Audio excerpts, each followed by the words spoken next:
पन्नगे च सुरेन्द्रे च कौशिके पाद संस्पृशि निर्विशेष मनस्काय श्री वीरस्वामिने नमः। भगवती सूत्र में कहा गया है, शे किम तम वेयावच्चे, वेयावच्चे दस विहे पन्नट्टे तंजः आयरीय वेयावच्चे उवज्झाय वेयावच्चे ठेर वेयावच्चे तवस्सी वेयावच्चे गिलान वेयावच्चे शेह वेयावच्चे कुल वेयावच्चे गण वेयावच्चे संघ वेयावच्चे साहम्मीय वेयावच्चे शित्तम वेयावच्चे। तप के आभ्यंतर प्रकार जो हैं वे कुल 6 हैं। 6 बाह्य तप के, 6 आभ्यंतर तप के, यों 12 और आभ्यंतर तप के 6 प्रकार हैं। उनमें एक है वैयावृत्य। वैयावृत्य एक सेवा, और सेवा एक ऐसा तत्व है जिसके लिए कहा गया है, सेवा धर्म है परम गहनो योगिनामप्यगम्य है। कि सेवा धर्म परम गहन है और योगियों के लिए भी अगम्य है। सेवा एक व्यापक तत्व है। साधु समुदाय में भी वैयावृत्य सेवा का महत्वपूर्ण स्थान है और समाज में भी, गृहस्थों में भी अपने ढंग से सेवा कार्य चलता है। कहीं कहा गया, लिखा गया, सेवा परमो धर्म है, सेवा अस्माकं धर्म है। कि सेवा परम धर्म है, सेवा हमारा धर्म है। सेवा साधु समुदाय में भी होती है। भगवती सूत्र में यहाँ वैयावृत्य 10 प्रकार का बताया गया है। साधु समुदाय में आचार्य वैयावृत्य कि आचार्य की सेवा करना, और साधु समुदाय में आचार्य का बहुत उच्च स्थान होता है कि आचार्य की सेवा करो। आयरीय वेयावच्चे, प्रश्न है कि आचार्य की सेवा क्यों करें। आचार्य वृद्ध नहीं है। कोई वृद्ध हो तो मान लें कि 80-90 वर्ष के हैं, 85-90 वर्ष के हैं, तो उनकी सेवा करो, अच्छी बात है। तो आचार्य खुद युवा है, वृद्ध नहीं है, तो उनकी सेवा कितनी और क्यों। सेवा किस लिए। सेवा के अनेक प्रयोजन हो सकते हैं। कि आचार्य वृद्ध नहीं हैं, युवा हैं, तो भी उनकी वैयावृत्य करो, सेवा करो। गुरुदेव तुलसी आचार्य बने थे, वो तो करीब 22 वर्ष के ही थे, बहुत छोटे थे उम्र में। तो बताया गया है गंगापुर में जब कालूगणी का निर्णय हुआ कि युवाचार्य तुलसी हैं, बाद में जल्दी आचार्य भी बन गए, तो बताया गया है कि मगन मुनि जैसे बड़े संत वो एक नव युवक से आचार्य या युवाचार्य को हाथ का सहारा देने के लिए हाथ आगे किया। तो यूँ तो वो तो खुद युवा हैं और उनको क्या हाथ का, वो तो खुद सारा दे दे, उनको क्या हाथ का सारा देना।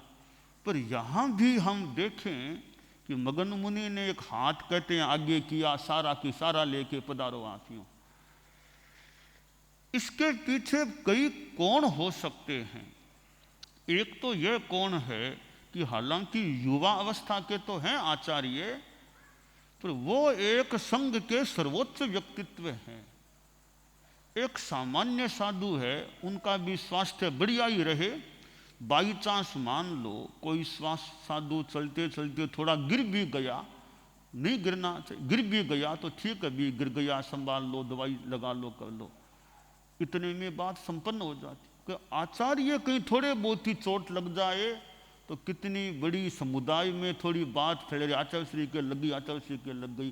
कहिए हमारे आचार्य श्री के कहीं कुछ भी हो न जाए तो मानो मगन मुनि ने हाथ आगे किया कि आप सीढ़ियाँ है तो हाथ का सहारा ले लो, कहीं कुछ किंचित भी हो न जाए, यानी वो सुरक्षा का अत्यंत ध्यान। तो इसलिए आचार्य को सहारा दो। हालांकि इसमें भी सापेक्ष बात है, तो कई बार आचार्य सहारा नहीं भी लेते हैं, अभी यूँ कोई दिन भर क्या सहारा लें, अवस्था ठीक है, अभी तो खुद चलते हैं, ठीक है, आसपास संत हैं तो हैं, वरना इतनी सहारा की क्या ज़रूरत है। तो फिर भी कभी कहीं खाई हो, पेड़ियाँ हो, थोड़ा ध्यान रखें कहीं कुछ चोट आदि न आ जाए। यानी जैसे VVIP का विशेष ध्यान वो स्थिति होती है कि धर्म संघ में तो VVIP के रूप में आचार्य हैं तो उनकी सुरक्षा का ज़्यादा ध्यान दें। तो भगवती सूत्र में कहा गया है जो कि आयरीय व्ययावच्चे, कि आचार्य की वैयावृत्ति होनी चाहिए। दूसरी बात है, अब गोचरी पानी काम भी आचार्य को यूँ ज़्यादा गोचरी नहीं जाना चाहिए आचार्य को। बाकी तो परिस्थितियाँ है, भिक्षु स्वामी तो खुद गोचरी पदार्थ है, भिक्षु स्वामी तो सिरियारी का अंतिम चतुर्मास था संभवतः, तब तक भी गोचरी करते थे। उस समय की परिस्थितियाँ थी कि बाकी के आचार्य को ज़्यादा गोचरी में समय नहीं लगाना, आचार्य को तो और काम करना चाहिए। तो आचार्य गोचरी पानी में ज़्यादा समय लगा देंगे तो ज्ञान, अध्ययन, अध्यापन और काम वो फिर कौन करेगा। इसलिए आचार्य को गोचरी पानी इन चीज़ों में इनका ज़्यादा समय न लगे तो उनका फिर कौन करे, साधु साध्वियाँ जो, वो उनके लिए आहार लाओ, उनकी सेवा करो ताकि उनकी समुचित व्यवस्था रह सके। और भी आचार्य के छोटे और काम हैं, तो कभी साधु लोग सतियाँ जो भी जिनके यथा योग्य कि कर दो तो उनका समय न लगे और उनको थोड़ी सी अनुकूलता भी रहे। इसके बावजूद भी आचार्य के लिए हर सेवा लेना शायद जरूरी भी, खुद कुछ काम अपना खुद भी कर लो। एक आचार्य थे तो वे कुछ अपना कोई कपड़ा धो रहे थे, अपना खुद का कपड़ा धो रहे थे, तो कोई श्रावक, कोई गृहस्थ आ गया, उसने देखा रे आचार्य जी हैं खुद धो रहे हैं, तो जो भी भाषा रही बोला आचार्य श्री आप ये काम करते हो धोने का और का। तो आचार्य जी बोले श्रावक जी मैं अपनी निर्जरा दूसरों को क्यों दूं, मैं अपनी निर्जरा दूसरों को क्यों दूं, खुद ही करूं। हो सकता है जो भी परिस्थिति हो, इसलिए आचार्य चाहे तो अपना खुद काम थोड़ा खुद भी कर ले, कोई खास बात नहीं है। क्योंकि जिंदगी में कोई अहंकार नहीं होना चाहिए कि मैं बड़ा, तो बड़े हैं आप, पर घमंड नहीं आना चाहिए। अहंकार किसी को बड़े पद पर भी है तो हमें घमंड नहीं करना चाहिए, मौका हो तो कोई काम खुद भी कर ले। आचार्य श्री तुलसी एक बार सरदार शहर में विराजे हुए थे, वो गदैया जी का नोरा है, वहाँ वो ऊपर वाला एक सामने कमरा होता है, वहाँ वो उसके भी पीछे थोड़ा और स्पेस है, ऊपर वाले कमरे के आगे और थोड़ी जगह है, खुली सी जगह, वहाँ थोड़ी हवा ठंडक, तो आचार्य श्री वहाँ विराजे थे। संभवतः थोड़ी गर्मी से राहत मिले इसलिए विराजे होंगे खुले में। तो वर्षा आने लग गई, तो मैं भी वो ठिकाने में था, तो मेरे मन में आया संभवतः कि वर्षा आ रही है, गुरुदेव के पास कोई संत है या नहीं, कोई वर्षा गुरुदेव को अंदर लाना होगा। तो मैं तत्काल गुरुदेव के पास चला गया। तो एक गुरुदेव एक मैं, हम दो थे वहाँ। अब वर्षा होने लग गई तो अब वर्षा में रहना भी नहीं, तत्काल अंदर आना है। तो गुरुदेव फिर कमरे में पधारना था। अब पट्टे पर विराजे थे। अब पट्ट पर भी तो वर्षा नहीं लगनी चाहिए, छांटे नहीं लगने चाहिए, तो पट्ट को अंदर लाना था। तो संभवतः मैंने पट्ट को खड़ा किया। अब मैं थोड़ा बच्चा, थोड़ा छोटा बाल मुनि सा शायद था, तो पट्ट को, इतना बड़ा पट्ट, उसको उठा के लाना था। तो मैं और गुरुदेव दो थे वहां पर संभवतः। तो गुरुदेव ने एक हाथ से किया इशारा कि इधर से मैं उठाऊं, उधर से तुम उठाओ, ऐसे उठा करके लो, ऐसे पट्ट को अंदर ले चल, ऐसा इशारा सा किया कि एक तरफ से मैं पकड़ लो, तुम पकड़ लो, ऐसे पट्ट को अंदर ले जाएं। तो अब मैं सोचता हूं कि वो तो हमारे आचार्य श्री थे, वो कोई सामान्य तो साधु थे नहीं, एक छोटे साधु के साथ हो गए वो उस काम को पूरा करने के लिए कि हम दोनों मिलके पट्ट को, उनका मतलब आशय यह लगा मुझे कि दोनों मिलके इधर से तुम पकड़ो, इधर से मैं पकड़ूं, पट्ट को अंदर ले जाएं। कितनी उनकी एक अच्छी बात थी। अब यह है कि घमंड नहीं, ऐसा नहीं कि मैं कैसे यह काम करूं, वो मेरे साथ होने को तैयार हो गए इस काम के लिए। मैं भूल न करूं तो बात में जीवन का संस्मरण है, परंतु हालांकि ऐसा मैंने होने नहीं दिया। मैंने खुद ही पट्ट अंदर रखा, गुरुदेव को साथ नहीं किया इस काम में, ये काम में साथ करेंगे आपको, मैं उस काम में गुरुदेव को साथ नहीं लिया। संभवतः मैंने पट्ट अंदर कमरे में ले गया मैं। तो मैं यह बताना चाहता था कि भाई मौका हो तो कोई, हालांकि गुरुदेव को वो संभवतः वो काम नहीं, बाई चांस अपेक्षा हो तो क्या बात है, आचार्य खुद भी कोई पट्ट को उठा ले, क्या जरूरत है तो खुद काम कर ले। तो आचार्य वैयावृत्य, क्योंकि आचार्य को अनुकूलताएं मिलेगी तो उनके कार्य में भी सुविधा रहे, थोड़ी व्यवस्था भी ठीक रहे। तो भगवती सूत्र में सबसे पहला नाम दिया गया कि आचार्य आयुर्य वैयावृत्य। आगे दिया उपाध्याय, उपाध्याय की भी सेवा करो, उपाध्याय ज्ञान देने वाले हैं उनकी सेवा करो, ताकि उनका समय भी ज़्यादा अनावश्यक न लगे, थोड़ा दूसरों में विनय का भाव भी रहे। इसी तरह स्थविर वैयावृत्य, तपस्वी, कोई वृद्ध है उसकी भी सेवा होनी चाहिए। तपस्वी है, 30, 28, 31 तपस्या है, तो उसको तो बहुत कमजोर हो गया होगा, उसकी सेवा करो, सहयोग दो। गिलान वैयावृत्य, कोई रोगी है तो रोगी की सेवा करो, रोगी साधु साधियां है, उनकी चिकित्सा हो, उनकी सेवा हो, वो होना चाहिए। सेह वैयावृत्य, सैक्ष, तो नवदीक्षित साधु हैं, साधियां भी हैं, उनकी सेवा करो, वो बच्चे हैं, नए हैं।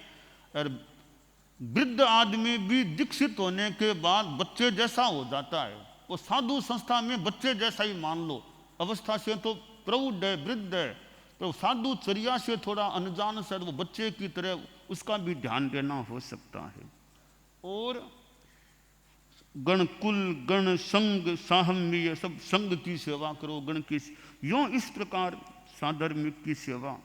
यह सेवा की बात है तो साधु समुदाय में भी सेवा की बात है, और गृहस्थों में, आपके समाज में भी वो अपने ढंग की सेवा, आपके घरों में जैसे माता पिता की सेवा की, सांसारिक रूप में कि माता पिता की सेवा करो, घर में बूढ़ों की, वृद्धों की सेवा करो। और ऐसे समाज में संस्थाएं होती है कि भी अभी समाज को सेवा की ज़रूरत है, समाज में जो असहाय हैं, कमज़ोर हैं, ज़रूरतमंद हैं, उनकी सेवा करो, इस रूप में सेवा करो। अनाथ बच्चों की कोई संस्था बना के उनकी सेवा करो, बच्चों को पढ़ाओ। बीमार और हैं, कोई बेटे आदि नहीं है सेवा करने वाले, उनके लिए वृद्ध आश्रम बनाओ, चित्त समाधि केंद्र बनाओ, वो उनको सेवा मिल सके, अपना धर्म ध्यान वो कर सके। इस रूप में समाज में भी शिक्षा संस्थानों में गरीब हैं, उनकी फीस माफ़ कर दो, उनको और सामग्री फ्री में दे दो, उनको थोड़ी सुविधा मिल जाए। ऐसे समाज में भी, और पशुओं तक की सेवा, गौ सेवा करो, गौशाला खोलो, वो खोलो, पशुओं की चिकित्सा करो, यह भी एक सेवा का कार्य संसार में चलता है। और कितने कितने लोग ऐसी संस्थाओं को, ऐसे संगठनों को आर्थिक सहयोग दे करके उस सेवा कार्य में योगदायी बनते हैं। यह एक लौकिक, एक सांसारिक लौकिक सेवा का उपक्रम है। उसमें भी लोग कई बढ़ चढ़ करके यूँ भाग लेते हैं भी कि सेवा में लगाओ, सेवा में अर्थदान दो, सेवा होनी चाहिए। तो जैसे कोरोना काल था और था, तो कितने लोग यूँ सेवा में और में, कभी आपदाएं आ जाती है, बाढ़ आदि, तो भी लोग जितनी अपनी सेवा करो, वो करो, उनको बचाओ, रेस्क्यू आदि सब चलते हैं। तो ये सब सेवा के उपक्रम हैं। तो लौकिक सेवा एक लोकोत्तर सेवा। अब यह जो सेवा है, किसी को नशा छुड़ाओ, किसी को सम्यक्त्वी बनाओ, दीक्षा दो, सम्यक ज्ञान दो, शास्त्र की बातें बताओ, यह धार्मिक आध्यात्मिक सेवा होती है। अनेक प्रकार की यो सेवाएं होती है कि अच्छे संस्कार आए।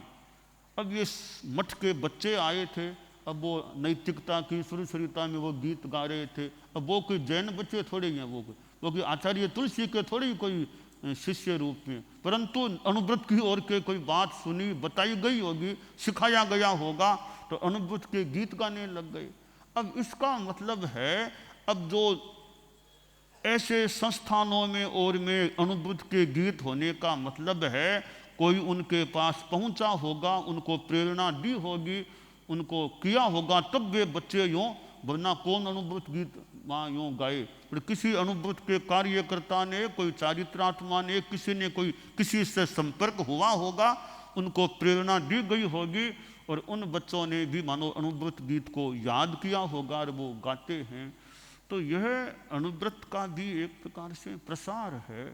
तो ऐसे जो अनुव्रत अधिवेशन का भी उपक्रम जो, तो अनुव्रत का प्रसार कि आज कई विद्यालयों में ये अनुव्रत गीत, पहले मैं मध्य प्रदेश वो झाबुआ जिले में गया था, तो कई वर्षों पहले की बात है, आचार्य श्री तो इंदौर, उज्जैन उधर पधार गए। मुझे गुरुदेव के इंगितानुसार झाबुआ जिले में जाने का मौका मिला, तो वहाँ मैं स्कूलों के बच्चे मिलते गली में, रास्ते में, तो बच्चे नैतिकता की सुरसरिता में वो गीत यूँ उच्चरित किया करते थे।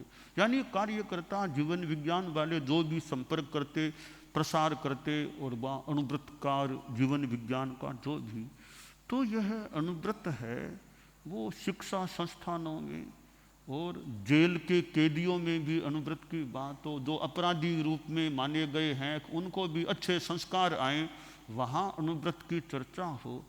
और जगह जगह है जहाँ मौका मिले कि अनुव्रत की बात, जीवन विज्ञान की बात, ताकि उनके संस्कार अच्छे बने, उनकी आत्मा अच्छी बने, समाज अच्छा बने, देश विश्व अच्छे बने।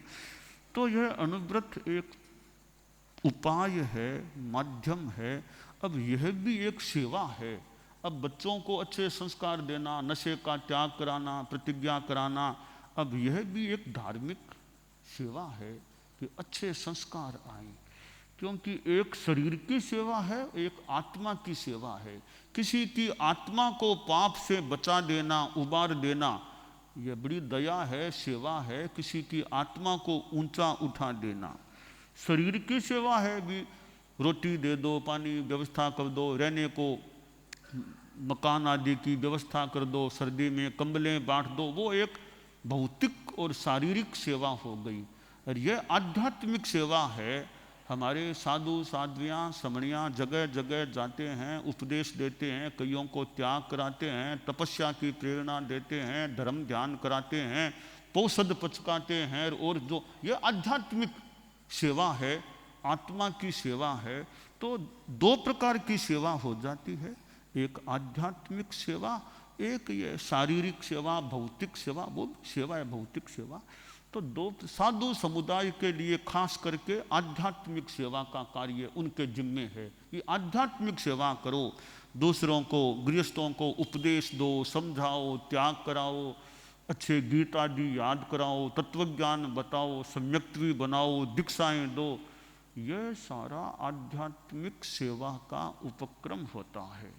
तो परम पूज्य आचार्य श्री महाप्रज्ञ जी अब प्रवचन करते, प्रबुद्ध लोगों में भी उनके अच्छे लोगों के बीच भाषण बातचीत, तो उससे भी प्रबुद्ध लोगों को समझा देना बहुत बड़ी बात है।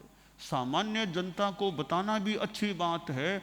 जो तार्किक हैं, पढ़े लिखे लोग हैं, उनके दिमाग को धो देना, उनकी ब्रेन वॉशिंग कर देना, ये भी बहुत बड़ी बात है। प्रबुद्ध समझदार पढ़े लिखे आदमी को समझा देना, धर्म के रास्ते पर ले आना।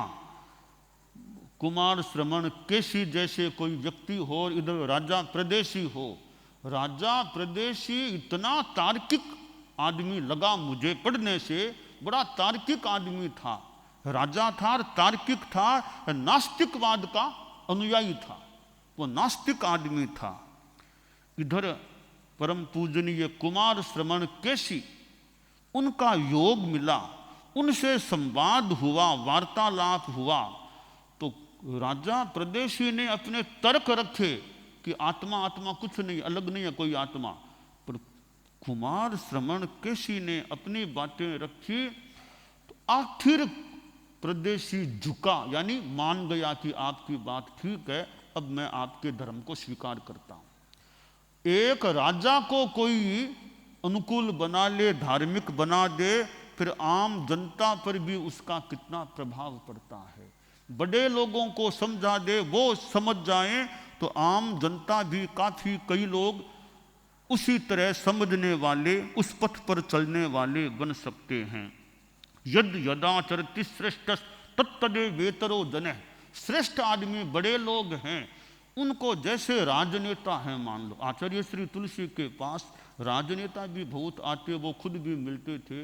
अब बड़े बड़े राजनेता धर्म को समझ ले, अनुव्रत को समझ ले, नैतिकता को आत्मसात कर लें, जीवन विज्ञान को समझ लें, तो राजनेता के दिमाग में बात बैठ गई, फिर वे स्कूलों में और में जीवन विज्ञान आदि को लागू कर देंगे, तो कितने बच्चों को भी लाभ मिल सकेगा। तो कई बार बड़ों को अच्छी तरह समझा दिया जाए, उनकी ब्रेन वॉशिंग अच्छी हो जाए, दिमाग ठीक हो जाए, तो राजनीति के लोग बात को समझ लें, फिर आम जनता में भी धर्म का प्रभाव अच्छा हो सकता है। एक राजा प्रदेशी समझ गया, समझ जाए, तो राजा समझ गया, तो आम प्रजा तो फिर राजा के अनुसार चलने वाली बन सकती है। इसलिए मुखिया लोगों को अच्छी तरह पकड़ में, यानी समझा दिया जाए तत्व को, वो ठीक तत्व को समझ लें, तो अन्य लोग अपने आप आसानी से वो धर्म के पथ पर चलने वाले बन सकते हैं। तो भगवती सूत्र में ये वैयावृत्य की बात आई है, ये भी एक सेवा है, दूसरों को समझाना, बोध देना। तो आचार्य की सेवा हो तो आचार्य भी सेवा करे, आचार्य मौका हो तो शारीरिक सेवा भी कर दे, संतों और की शारीरिक सेवा भी करे, वरना संघ की सेवा करे, उपदेश दे, ज्ञान दे, चर्चा करे, निर्णय दे, निर्देश दे, उस रूप में आचार्य सेवा करे, तो उनका वो सेवा का क्षेत्र है। तो हम सभी धार्मिक आध्यात्मिक सेवा के क्षेत्र में अपना योगदान देने का प्रयास यथा औचित्य करते रहें, यह काम्य है।